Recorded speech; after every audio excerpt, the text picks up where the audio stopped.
नमस्कार, मैं हूं स्नेहा राय और आप देख रहे हैं नेक्स्ट 9 लाइव। तो आज हम बात करेंगे गुलशन कुमार जो टी सीरीज के मालिक हैं। आज हम उनके निधन को लेकर बात करेंगे, आखिर उनकी निधन कैसे हुई और कौन कौन उसमें शामिल था और उनके आरोपी कौन थे और ये पूरा मामला क्या था, कब, क्या, कैसे और क्यों हुआ। तो आइए आज हम आपको बताएंगे कि आखिरकार ये पूरा मामला क्या था। गुलशन कुमार के निधन के मामले में बॉम्बे हाई कोर्ट ने अब्दुल रऊफ मर्चेंट और अब्दुल राशिद को जहां उम्र कैद की सज़ा सुनाई है, वहीं टिप्स इंडस्ट्रीज के मालिक रमेश तौरानी को मामले में बरी करने का फैसला बरकरार रखा था। आइए जानते हैं 24 साल में इस केस में क्या क्या हुआ। टी सीरीज के मालिक गुलशन कुमार के निधन के मामले में बॉम्बे हाई कोर्ट ने बड़ा फैसला सुनाया है।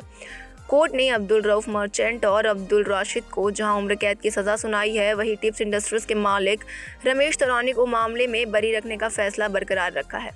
इससे पहले सेशन कोर्ट ने अब्दुल राशिद को निधन कांड मामले में बरी कर दिया। महाराष्ट्र सरकार ने अब्दुल राशिद को बरी किए जाने के फैसले को चुनौती देते हुए हाई कोर्ट में अपील की थी।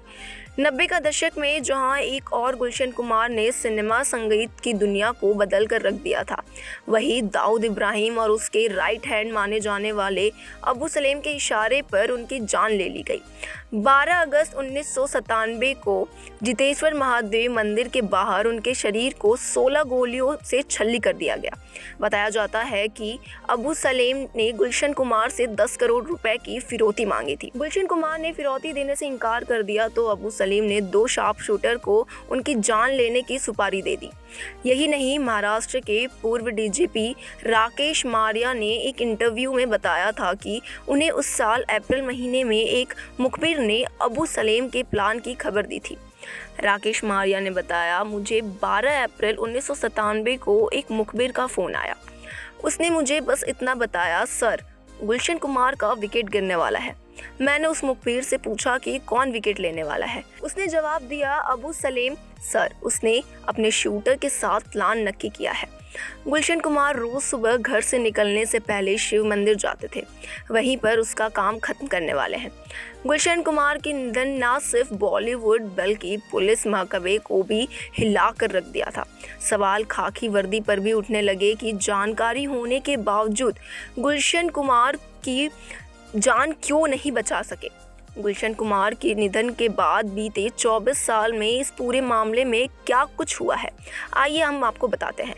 मुंबई में जुहू में जीतनगर स्थित जितेश्वर महादेव मंदिर के बाहर सुबह सुबह 3 शूटरों ने गुलशन कुमार को गोलियों से छल्ली कर दिया। उनके शरीर में 16 गोलियां दागी गई। अब्दुल रऊफ मर्चेंट इन शूटरों में से एक था। गुलशन कुमार की मौके पर ही निधन हो गई।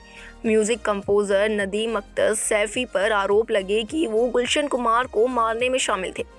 यही नहीं, ये भी कहा गया कि नदीम सैफी ने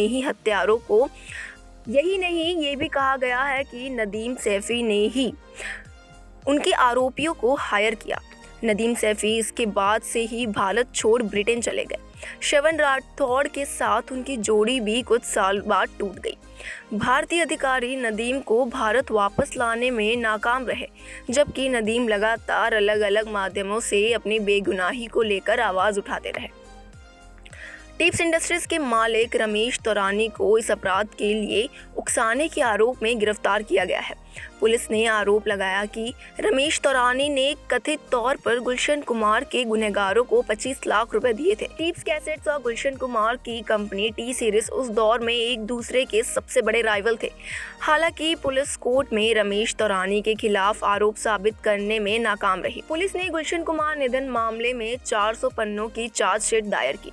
इसमें 26 लोगों को हत्या का आरोपी बनाया गया। इनमें से 15 अपराधियों को गिरफ्तार किया गया, जबकि एक आरोपी मोहम्मद अली शेख केस में सरकारी गवाह बनने के लिए राजी हो गया। उनके निधन के शामिल एक शूटर अब्दुल रऊफ उर्फ दाऊद मर्चेंट को पुलिस ने कोलकाता से गिरफ्तार किया। गुलशन कुमार के निधन के मामले में कोर्ट ने ट्रायल शुरू किया। अदालत ने 19 से 18 आरोपियों को बरी कर दिया, जबकि अब्दुल रऊफ को इस पूरे निधन का दोषी मानते हुए आजीवन कारावास की सज़ा सुनाई गई। जेल में सज़ा काट रहे अब्दुल मर्चेंट ने साल 2009 में मां की बीमारी का हवाला देते हुए अर्जी दी। उसे कोर्ट ने बीमार मां से मिलने के लिए इजाज़त दी, लेकिन पैरोल पर रिहा अब्दुल बांग्लादेश भाग गया। फर्जी पासपोर्ट मामले में उसे बांग्लादेश पुलिस ने अरेस्ट किया था, जिसके बाद उसे वापस भारत लाया गया और जेल में बंद कर दिया गया। बॉम्बे हाई कोर्ट ने अब्दुल रऊफ मर्चेंट और अब्दुल राशिद को उम्र कैद की सज़ा सुनाई। टिप्स इंडस्ट्रीज के मालिक रमेश तौरानी को मामले में बरी करने का फैसला बरकरार रहा। हालांकि टी सीरीज आज देश की सबसे बड़ी म्यूजिक कंपनी है, लेकिन इसका सफ़र किसी मिसाइल से कम नहीं, जो बताते हैं कि कुछ भी असंभव नहीं है। 2400 करोड़ नेटवर्थ वाली कंपनी का यूट्यूब चैनल भी दुनिया का सबसे ज़्यादा सब्सक्राइब किया जाने वाला चैनल है। ये देश का सबसे बड़ा म्यूज़िक लेबल है, पर टी सीरीज़ ने ये उपलब्धि यूं ही नहीं हासिल की। इसके लिए संघर्ष की एक लंबी कहानी है। ये वो दौर था जब लोगों को डिस्क से गाने सुनने का शौक था, लेकिन उन्होंने जापानी कैसेट प्लेयर को मार्केट में देखा और कॉन्फिडेंट थे कि एक दिन कैसेट डिस्क को रिप्लेस कर देगी। इसलिए उन्होंने कैसेट को जाने की तैयारी शुरू की। टी सीरीज का सफ़र फल और जूस के कारोबार से अलग हटकर गुलशन कुमार के ऑडियो कैसेट बेचने शुरू की। इस कारोबार से पैसे इकट्ठा करने के बाद उन्होंने दिल्ली में 11 जुलाई को एक music company production company super cassettes industries private limited शुरू की।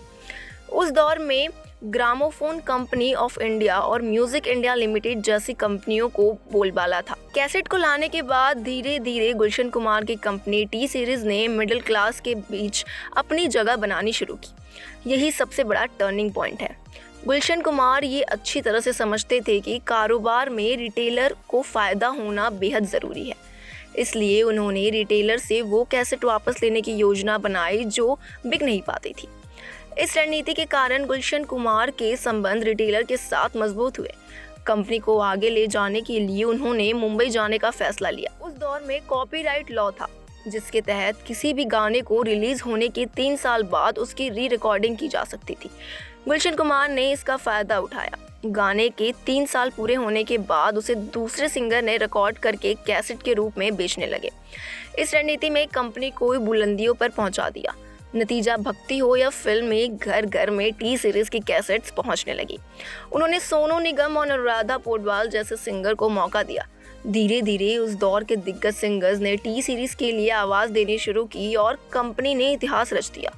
कंपनी उस समय अपनी बुलंदी पर भी जब 12 अगस्त को शूटर्स ने मुंबई के अंधेरी इलाके में उन पर गोलियां बरसाई और उनका निधन हो गया। इस सदमे ने पूरे परिवार को तोड़ दिया था, लेकिन हालात को संभालते हुए बेटे भूषण कुमार ने कारोबार की कामना संभाली और टी सीरीज को ऐसे मुकाम तक पहुंचाया जिसका सपना पिता गुलशन कुमार ने देखा था। फिलहाल के लिए इतना ही। देखते रहें नेक्स्ट 9 लाइव। Good bye.